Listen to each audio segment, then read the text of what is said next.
Marcus Corval with MMA Nut and Studio MMA, and we're here with Leonard Garcia, one of the most exciting fighters in just the UFC, but in mixed martial arts. How are you feeling? I feel good, man. You know, just training, getting ready to go again. We're just talking about you've been helping Cowboy Cerrone getting ready for his fight here on Saturday at the UFC 137, and you were back in training and sparring with him a few days after your last fight with Nam Pham. Yeah, definitely. You know, I had a little swelling, a small cut under my eye, and it was only worry. You know, when you worry about stuff, it always happens. Cowboy opened it up a little bit again. But, you know, we finished our sparring. I helped him and had to do what I had to do. But, you know, that's the name of the game, man. You just got to get back in there, lick your wounds whenever you got them, and get back in there and start training. When you prepare for a fight, and not just in training camp, but leading up to the fight, do you actually train and prepare for the wars that you go in and have in the cage? Yeah, you know, I have a certain fighting style. I just go all out. So when we go on pads, my pad holder, everybody thinks I'm crazy, but I hit pads, you know, very hard, try to go full bore. And when we're in there, if you're going with Cowboy, it's a 99-mile-per-hour war anyway. So, you know, a lot of our training partners, they know that that's the way we're going to train, and they come in there prepared for that. So that's why I'm able to have these wars and keep going, just because I'm used to it. So you obviously don't seem like punches face you, that you respect them, you don't get hurt very easily, you sometimes even drop your hands. I don't know if it's from fatigue or to lure them in, or just because you don't care. Yeah, you know, sometimes it's all three, man. Sometimes I'm really tired, and sometimes it doesn't hurt, and sometimes I just want to lure him in. So it's a combination of all three. I like being tricky about it, so the guy never knows if he's got me hurt or if I'm tired or anything. You know, it's just kind of, that's part of my game. I think it makes for exciting fights, and people love to see it, so I always do it. People definitely love to see you in there, and Dana White loves to watch you fight, and the crowd loves to see you fight. Last fight was very, very close. Could have gone either way. You were in the wrong end of the potential submission of the year by the Korean Zombie. What drives you? What's your next step in your career? You know, always trying to find a way to get better. I trained myself for the first portion of my career, and I've been with Greg Jackson for 4.5 years now. Just getting better, you know, trying to make bigger steps. You know, everybody's always chasing the title. I know I got a few fights to try to get back up there and do the things, but that's always the drive, man, to try to become champion. You know, you want to be the best at it. I'm known for a lot of wars, and you know, I'm a hard guy to finish and stuff like that. I want to make a step and start winning, you know, string together a few fights and make another run at the title. I mean, that's always a dream of every fighter, and it's definitely still in my heart to try to do that. So you want to be a champion, obviously. That's where you fight, and you made the step to move to Albuquerque to train with Greg Jackson.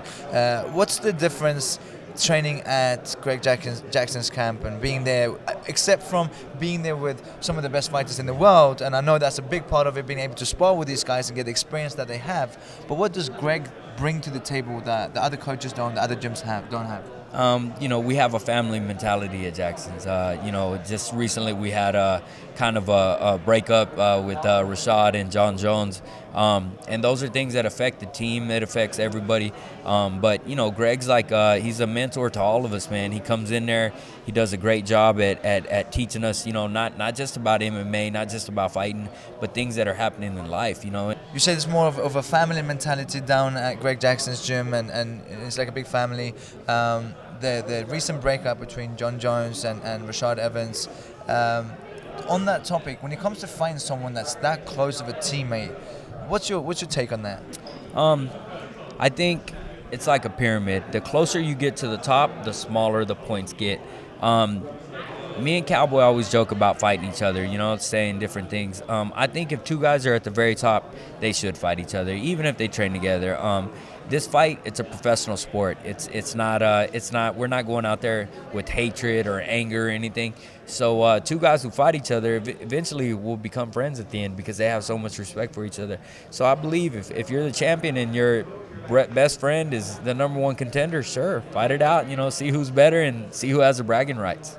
So you would potentially fight Cowboy Cerrone? Yeah, if we were both at the very top, definitely.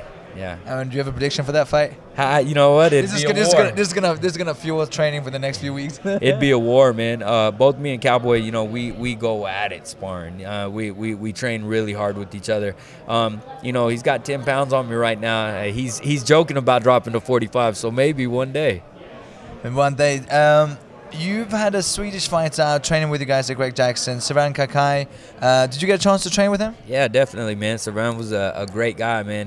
He stayed out there with me and Cowboy.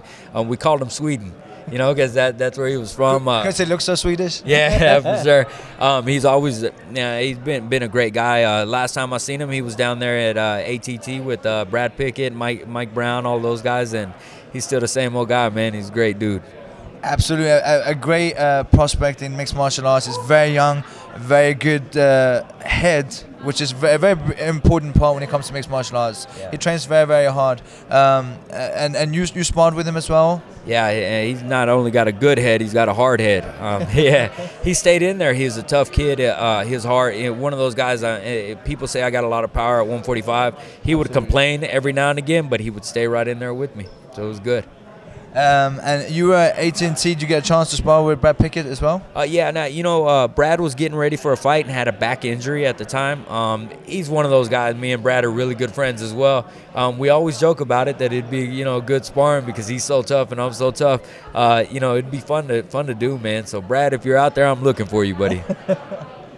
Let's just speak to Leonard Garcia here at the Ultimate Fighter Championships 137 in Las Vegas. Any predictions for Saturday night?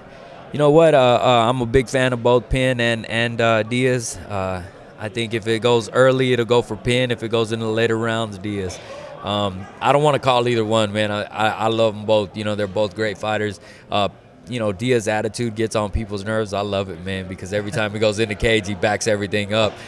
You know, Penn has had problems with cardio in the past. I think he's fixed that. I'm just looking forward to being a fan that night. You've healed up from your last fight with Nam Pham, and it was just as great as the first fight. You know, you both really tough. How did you feel during the fight? You know what? In the first round, he was able to land a right hand, or you know, he landed it right behind my ear, and I had a golf ball size knot behind my ear for, you know, a few days after the fight. The UFC sat down, looked at it, doctors looked at it, and they were talking about fighters getting hit behind the ear, how it's dangerous, how it throws your equilibrium off. You know, because they were asking me, how did you feel when it happened? And I was telling them, you know, I didn't feel wobbled or dazed or anything. I just felt like my depth perception wasn't right. I felt like he was really far away and really close, really far away, really close. I couldn't focus on where he was at for the first, you know, round, and then, you know, starting in the second round. But I couldn't tell my coach that either when I came and sat down in the corner, because if the doctor hears that, they'll stop the fight. And yeah, vision is one of the first things that will stop a fight. Yeah, and I'm totally against stopping fights, man. So, you know, I didn't say anything. I kept quiet. Towards the end of the second round, and then my legs felt normal again. I felt good. I found my stride. Second round and third round, I came on strong and almost got the finish. The third round was very close. I thought you had him going. I thought it actually there was going to be a stoppage. You know what? I mean, I tipped my hat off to him, man. He took a good shot, and he took a few good shots, and he survived. You know, he did what he had to do.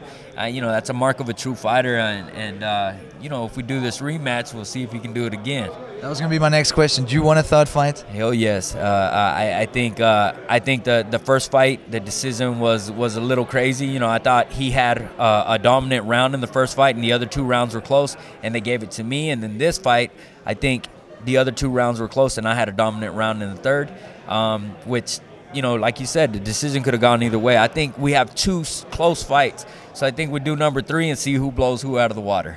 So basically, you were asking for you want a third and a trilogy with Nam Pham. Definitely, I want a trilogy with Nam Pham and the Korean Zombie. Preferably Nam Pham first. If I could do it in my next fight, let's do it, man. So Dana White, you heard what he said. It was 2 trilogies from a very tough MMA fighter, Leonard Garcia. Thank you very much. Thank you guys.